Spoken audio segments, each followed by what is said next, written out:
Welcome back in study Guru 99 YouTube channel. ध्यान रखिएगा, जैसे कि मैंने पिछला वीडियो आपको कार्बोहाइड्रेट्स तथा वसा के बारे में बताया था, तो ध्यान रखिएगा उसी प्रकार आज मैं प्रोटीन्स के बारे में बताने जा रहा हूं। ठीक है, ध्यान रखिएगा, प्रोटीन्स हम बिल्कुल डिटेल में पढ़ेंगे। सबसे पहले थोड़ा ध्यान से समझिएगा, कह रहा प्रोटीन शब्द।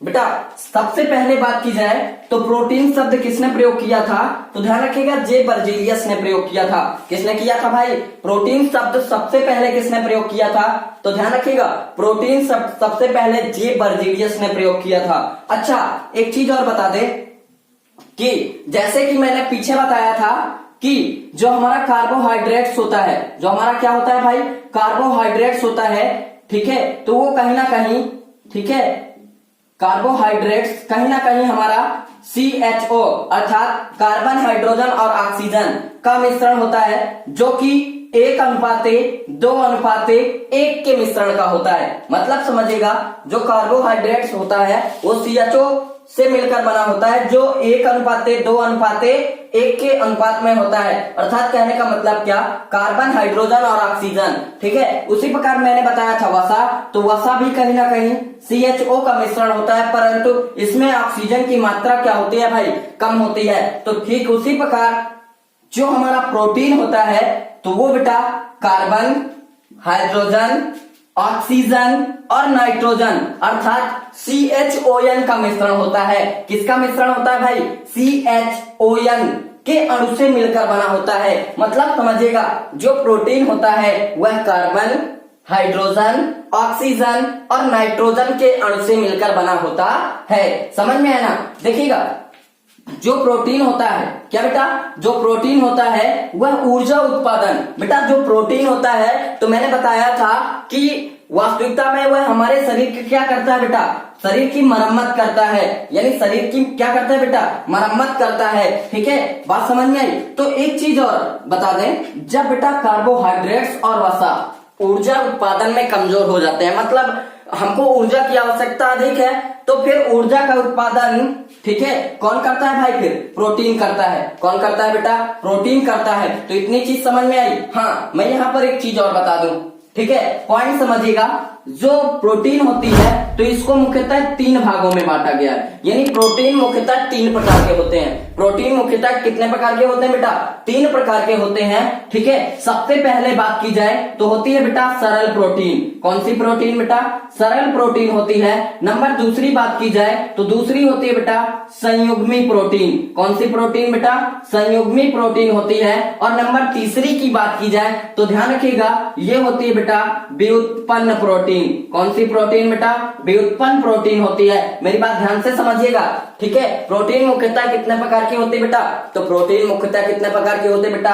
3। सबसे पहले सरल प्रोटीन, नंबर दूसरा संयुग्मी प्रोटीन, नंबर तीसरा व्युत्पन्न प्रोटीन। तो इतनी चीज समझ में आई ना? ठीक है। अच्छा, यहाँ पर एक पॉइंट और मैं बता दूं कि यदि 1 ग्राम बेटा, यदि 1 ग्राम प्रोटीन, ठीक है, 1 ग्राम प्रोटीन को जलाया जाता है, 1 ग्राम प्रोटीन को क्या किया जाता है बेटा? जलाया जाता है। तो ध्यान रखिएगा, उससे 4.1 किलो कैलोरी, उससे 4.1 किलो कैलोरी क्या निकलेगी? ऊर्जा निकलती है। यदि बेटा 1 ग्राम प्रोटीन को जलाया जाता है तो उससे 4.1 किलो कैलोरी क्या निकलेगी बेटा? ऊर्जा निकलती है। तो इतनी चीज समझ में आई ना? ठीक है, अगला पॉइंट समझिएगा, प्रोटीन के महत्वपूर्ण कार्य क्या होते हैं बेटा? प्रोटीन के महत्वपूर्ण कार्य क्या होते हैं? तो ध्यान रखिएगा, ये शारीरिक वृद्धि के लिए आवश्यक है। बेटा जो हमारा प्रोटीन है तो यह कहीं ना कहीं शारीरिक वृद्धि के लिए क्या है बेटा? नेसेसरी है, अर्थात उसकी आवश्यकता है। ठीक है, यानी अगर प्रोटीन की कमी हमारे शरीर में हो जाएगी तो हमारे शारीरिक क्या हो जाएगी बेटा? वृद्धि रुक जाएगी। अर्थात ये शरीर के वृद्धि के लिए, यानी शारीरिक वृद्धि के लिए क्या है बेटा?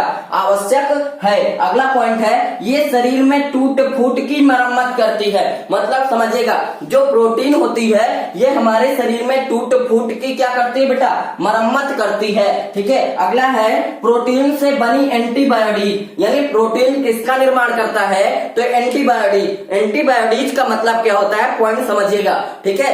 एंटीबायोटिक्स का मतलब होता है कि जो रोगों से लड़ सके, मतलब समझिएगा जो किससे लड़ सके बेटा, रोगों से लड़ सके। ठीक है, तो एंटीबायोटिक्स से जो प्रोटीन से एंटीबायोटिक्स बनी होती है वह हमें रोगों से क्या करती है बेटा, सुरक्षा प्रदान करती है। मतलब यह रोगों से क्या करती है, लड़ती है। वास्तविकता में हमारे शरीर के अंदर भी क्या बेटा, एक प्रकार का युद्ध होता है। ठीक है, हमारे शरीर के अंदर सेना होती है और जो बाहर से गए हुए जीवाणु या विषाणु वह क्या होते हैं, उसके दुश्मन होते हैं। फिर दोनों में युद्ध होता है और जो युद्ध जीत जाता है वही वहां रहता है। अगर जीवाणु जीत गए तो बीमार पड़ जाएंगे। बात समझ में आई ना। ठीक है, अगला पॉइंट समझिएगा, कह रहा है ये सभी एंजाइमों का निर्माण करते हैं। कहने का मतलब क्या कि ये जितने भी 3 प्रोटीन हैं ये क्या करते हैं, तो ये एंजाइम का निर्माण करते हैं। अगला पॉइंट समझिएगा, ठीक है, कर रोग। ठीक है, मतलब समझिएगा प्रोटीन की कमी से होने वाले रोग। तो सबसे पहला है बेटा क्वाशरकर रोग। ध्यान रखिएगा, जो क्वाशरकर होता है इसमें क्या होता है, ये जो रोग होता है यह लगभग 12 साल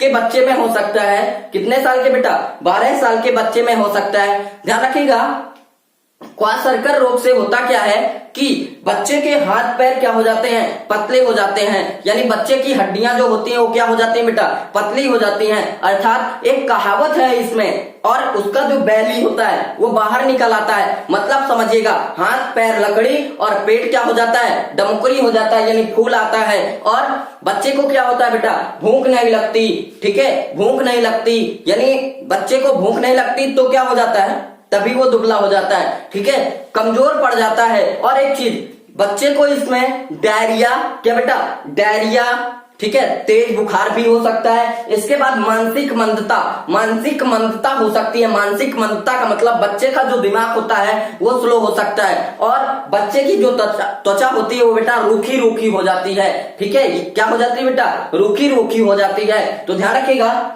ये किसके कारण होता है बेटा, प्रोटीन की कमी के कारण होता है। तो प्रोटीन की कमी के कारण होता है तो कहीं ना कहीं हमको उसको प्रोटीन का ज्यादा सेवन कराना चाहिए। किसका ज्यादा सेवन कराना चाहिए भाई, प्रोटीन का ज्यादा सेवन कराना चाहिए। ठीक है, अगला है बेटा मेरेस्मस। मेरेस्मस को बेटा सूखा रोग के नाम से जाना जाता है। किस रोग के नाम से जाना जाता है बेटा, सूखा रोग के नाम से जाना जाता है। ध्यान रखिएगा, यह रोग भी इसी प्रकार होता है। ठीक है, बात समझिएगा, सूखा रोग जो होता है ये इसमें क्या होता है, बच्चे की जो त्वचा है या बच्चे का जो पूरा शरीर है वह सूख जाता है। क्या हो जाता है बेटा, सूख जाता है। बच्चा कमजोर पड़ जाता है। क्या हो जाता है बेटा, कमजोर पड़ जाता है। ये किसके कारण होता है, तो ध्यान रखिएगा, माँ के दुग्ध की अनियमितता के कारण। यानी बच्चे को सही से क्या ना मिल पाना, प्रोटीन ना मिल पाना। क्यों, क्योंकि एक शिशु का संतुलित आहार क्या होता है, तो वो माँ का दूध होता है। ध्यान रखिएगा, यह लगभग 1 साल के बच्चे में होता है, अर्थात 1 वर्ष के बच्चे में होता है। होता क्या है, माँ के दूध की अनियमितता, मतलब जब माँ का दूध सही से नहीं मिल पाता तो बच्चे में सूखा रोग हो जाता है। सूखा रोग होने की पहचान क्या है, तो ध्यान रखिएगा, बच्चे का शरीर क्या हो जाता है बेटा, सूख जाता है। बच्चा दुबला हो जाता है, बच्चे को भूख नहीं लगती है, मतलब समझिएगा। और ठीक है, उसको तेज बुखार रहेगा। क्या रहेगा बेटा, तेज बुखार रहेगा। दस्त जाएगा, मतलब डायरिया हो जाता है। क्या हो जाता है बेटा, डायरिया हो जाता है। ठीक है, अब ध्यान से समझिएगा, सबसे ज्यादा प्रोटीन किसमें पाई जाती है, तो एक पॉइंट समझिएगा, सबसे ज्यादा प्रोटीन बेटा सोयाबीन, किसमें बेटा, सोयाबीन और मूंगफली। क्या बेटा, मूंगफली। तो सबसे ज्यादा प्रोटीन किसमें पाई जाती है बेटा, सोयाबीन और मूंगफली में पाई जाती है। अच्छा, एक पॉइंट और बता दें कि जो हमारा प्रोटीन होता है, जो हमारा क्या होता है बेटा, प्रोटीन होता है, या लगभग प्रोटीन का एक अणु, प्रोटीन का क्या बेटा, एक अणु लगभग 20 अमीनो अम्ल। बेटा प्रोटीन का एक अणु लगभग कितने, 20 अमीनो अम्ल से मिलकर बना होता है। यानी जो प्रोटीन होती है इसका एक अणु लगभग 20 अमीनो अम्ल से मिलकर बना होता है। अगला पॉइंट समझिएगा कि सबसे ज्यादा प्रोटीन किसमें पाई जाती है बेटा, तो सोयाबीन और मूंगफली में पाई जाती है। सबसे ज्यादा प्रोटीन किसमें पाई जाती है बेटा, सोयाबीन और मूंगफली में पाई जाती है। अगला पॉइंट समझिएगा, ठीक है, कि इसके मुख्य स्रोत क्या होते हैं। तो सबसे पहले जंतुओं में बात करते हैं। किसमें बात करते हैं बेटा, जंतुओं में बात करते हैं। तो ध्यान रखिएगा, जंतुओं में बात करें तो सबसे पहले मांस, क्या बेटा, मांस, प्रोटीन किसमें पाई जाती है? मांस में मछली, क्या बेटा? मछली, अंडा और फिर दूध। मांस, मछली, अंडा और दूध। ठीक है, बात समझ में आई? और एक पॉइंट और लिख दें, पनीर। क्या बेटा? पनीर। मांस, मछली, अंडा, दूध और पनीर। इसमें इन सब से क्या प्राप्त होती है? तो ध्यान रखिएगा, इन सब से क्या प्राप्त होती है बेटा? प्रोटीन प्राप्त होती है। अगर बात करें वनस्पति में या पेड़ पौधों से, वनस्पति, ठीक है, तो वनस्पति से बात करें तो सबसे पहले क्या बेटा? तो ध्यान रखिएगा, मूंगफली, सोयाबीन,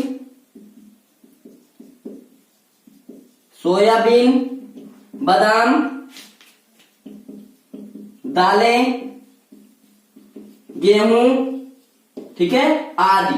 समझ में आया ना? ठीक है, तो वनस्पति में क्या बेटा? मूंगफली से, सोयाबीन से, बादाम से, किससे बेटा? बादाम से और दालों से और गेहूं से। बात समझ में आई? तो इतनी चीजों से क्या बेटा? प्रोटीन प्राप्त होती है। बात समझ में आया ना? ठीक है, तो इसके बारे में एक बार अच्छे से पढ़ लेंगे, बाकी अगले वीडियो में मिलेंगे विटामिन के साथ।